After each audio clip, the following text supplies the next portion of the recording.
지금 이제 그 권영세 비대위원장이 다시 부활했습니다. 부활은 안 했으면 좋겠어요. 그냥 영등포에서 그냥 끝났어야 되는데 왜 용산에 와서 또 재선 두 번을 더 하냐고요, 여러분.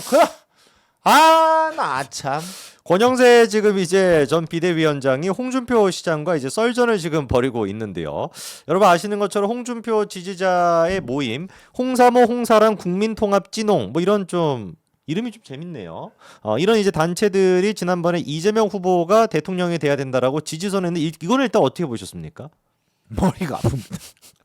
아니, 그러니까 이게 그런 이야기도 있더라고요. 그러면 홍준표 후보의 메시지지 않았었나라고 이제 이런 아사리판 돕지 말고 차라리 반대당 도왔으면 좋겠다. 이게 어떻게 보면은 후보의 메시지가 아니었나라고 의심하는 사람들도 있더라고요. 의심을 많이 했죠. 네, 그 정도로 지금 홍준표 후보의 지지세를 갑자기 이재명을 간다는 건 상당히 좀 이상하잖아요. 그래서 딱 그 얘기에 대해 가지고 홍 전 시장 측이 입장을 밝혔습니다. 홍사모 홍사랑 국민통합진홍 요 단체들은 실체가 불분명한 외곽 조직이다. 지지선언 배경에 대해서 자세히 하는 바가 없다고 약간 홍 시장과는 거리가 있다라는 식으로 좀 입장을 정리를 했어요. 네. 근데도 우리는 이제 홍 시장의 성격상 스타일상 메시지가 내려간 게 아닌가. 그렇죠. 탑다운으로 메시지 내려갔다. 자, 그러다 보니까 14일 날 우리 홍 시장의 메시지가 나왔습니다. 그거 하나 좀 띄워주시면은요. 자, 자기 이제 그 청년의 꿈이라는 그 소통 채널 있죠. 거기다 이런 얘기를 했네요. 2번 탄핵당한 당과는 절연하지 않을 수 없다. 한 번은 내가 일으켜 세웠지만 두 번째는 도저히 감당할 수 없어서 그 당을 나왔다. 탈당만 하면 비난할 터이니 정계 은퇴까지 한 것이다. 내 나이 70에 감정적으로 접근할 리가 있겠냐. 도저히 고쳐쓸 수 없는 집단이 이게 나왔다라고. 네, 지난번에도 거기서 당대표를 하고 뭐 몇 선 했어요? 6선 했어요? 거의 많이 했죠. 다 이거 대통령 후보까지 한 사람이 자기 먹던 밥그릇에다 침을 뱉고 그래 왜? 도저히 고쳐쓸 수 없는 집단이다라는 얘기까지. 몇 가지 이야기는 해드릴 수 있어요. 네. 그러니까 저런 태도 자체는 절대로 해서는 안 되는 태도는 맞고요, 여러분. 네. 저런 면면이 보면은 홍 시장님이 저런 발언들은 무리가 있다.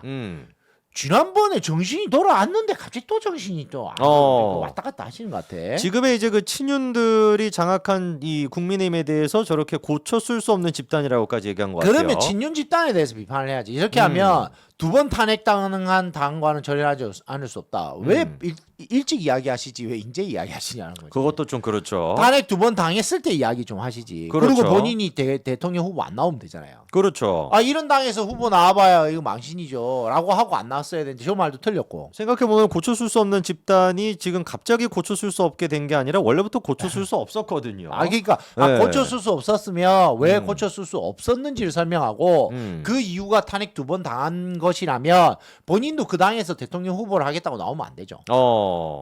만약에 후보가 됐으면 열심히 다니고 있을 거 아니에요. 만약에 그랬으면 그랬을 텐데 지금 마치 떨어지고 나니까 이렇게 얘기하니 이게 좀 한동훈 대표랑도 좀 차이점인 것 같습니다. 그러니까 좀 속이 좁다. 속이 좁은 할아버지다. 뭐 이런 이야기밖에 더 하겠어요. 그다음 두 번째. 네, 두 번째. 감정적으로 접근할 리 있나? 감정적 접근이 맞고요. 그리고 탈당한테 비난할 테니 탈당하셔도 아무 상관없고요. 고쳐쓸 수 없는 집단이다. 고쳐쓸 수 없는 집단이 맞죠. 그러니까 홍준표 후보가 계속적으로 지금 그 당의 친윤 세력에 대해서 순서를 해주는 게 맞죠. 그러니까 제 결론하고 맞죠. 어떤 결론이죠? 당을 해체시켜야 된다. 사실상 해체에 가까운. 국민의힘은 해체되고 제로베이스에서 다시 시작해야 된다. 다시 제로베이스에서. 저하고 생각이 똑같으신 것 같아요. 자, 그러면 지금 이제 삐진 할아버지라고 할까요? 한 분이 더 계십니다. 다음 것도 보여주시면. 자, 바로 권영세 전 비대위원장이 이런 얘기를 했습니다. 타고난 인성은 어쩔 수 없나 봅니다. 권영세 위원장이 할 말은 아니죠. 권영세 네네. 위원장은 뭐 본인은 지금 입이 10개라도 할 말이 없잖아요. 입이 10개라도 할 말이 없어야 되는데. 저하고도 그런 이야기 저 막 선거운동 하다가 그때 이제 그렇잖아요, 여러분. 당이 이제 새로운 청년 많이 뽑을 거다 뭐 이런 이야기 있고 그다음에 영등포에서 2.5를 하다가 계속 떨어져서 주중 대사 갔다가 갑자기 용산으로 날라 들어왔거든요. 그렇죠. 그때 진영 장관이 이제 이 당을 바꾸면서 그러니까 이제 그때 저랑 이제 최종 경선을 하면서 제가 저분은 당의 방향성은 좀 다르니까 컷오프 될 거다라고 이제 뭐 몇 번 이야기를 했겠죠 사람들한테. 그랬더니 이제 식당에서 명함 돌리다 둘이 마주친 거예요. 네가 나 컷오프 된다고 하고 다닌다며. 속이 좀 저한테다- 좁네요 많이. 저한테다가 그 사람들 있는데 대놓고 어. 아이 정치 처음 하는 42살의 정치 신인이 무슨 이야기인들 못해요. 그리고 당연히 그게 정치 신인이 새로움을 가지고 그 자리에 도전하게 된 이유이기도 한 건데 거기다 대놓고 전 면제해야 돼. 네가 나 컷오프 된다고 하고 다닌다며? 막 이러면서 밴딩이 속이네요 정말.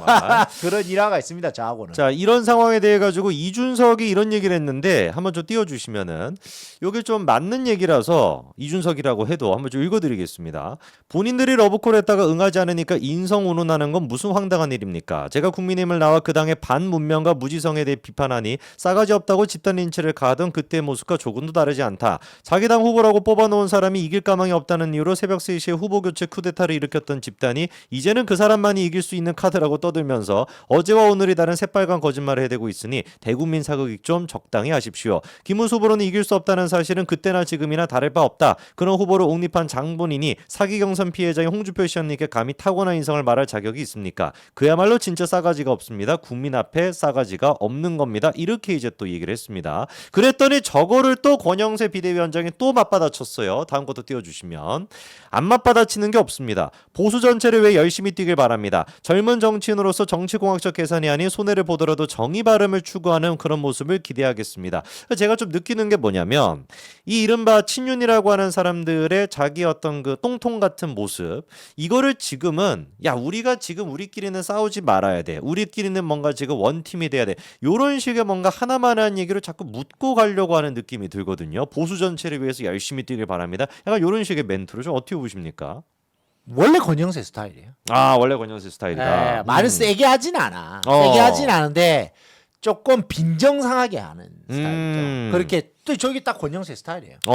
네. 자 그래서 지금 이제 친윤들이 보이는 모습에 대해 가지고 한동훈 대표도 입장을 냈었습니다. 그거 하나 띄워주시면 그거 없나요? 그 선거운동 첫날부터 싸워보지도 않고 이거 없나요? 이거 왜 빠져 있죠?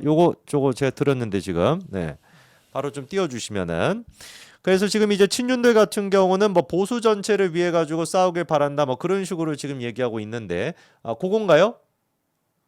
선거운동 첫날부터 이거 맞나요? 네네. 이렇게 지금 한동훈 대표가 얘기했습니다. 선거운동 첫날부터 싸워보지도 않고 누가 안 도와줘서 졌다는 패배 알레바이 만들지 말고 이기기 위해 최선을 다해야 된다. 이길 수 있는 길은 분명한데 반대로 가는 움직임이 보여서 안타깝다 이렇게 얘기했는데 분명 딱 지금 느낌 자체가 패배 알레바이라는 말이 딱 맞는 것 같아요. 그러니까 이제 누구 탓하는 거 좋아하잖아요. 그렇죠. 친윤들. 이렇게 하고 지면은 이제 뭐 예를 들면 이제 홍준표 후보가 그렇게 가가지고 해가지고 졌다. 한동훈 후보가 안 도와줘서 졌다. 그렇죠. 다 그 소리 하려고 지금 준비하는 거예요, 여러분. 왜냐면 어차피 지는데 그 책임론에서 자유롭고 책임을 안 져야 자기네들이 당권을 유지하고 그 당권을 유지해야지 꿀을 또 빨 거 아니에요. 그렇죠. 꿀 빨아야죠. 다 쓰러져 버린 폐가에도 먹을 건 있거든. 그렇죠. 그거 갉아 먹겠다는 거예요. 그 남아 있는 거 빡빡 긁어 먹겠다는 거예요. 폐가에도 긁어 먹을 거는 있네요. 긁어 먹을 게 있으니까. 그게 지난 총선 때부터 지금까지 해왔던 이 친윤들의 모습인데 마지막으로 간신배들이 제일 잘하는 게 그거죠. 그렇죠. 간신배.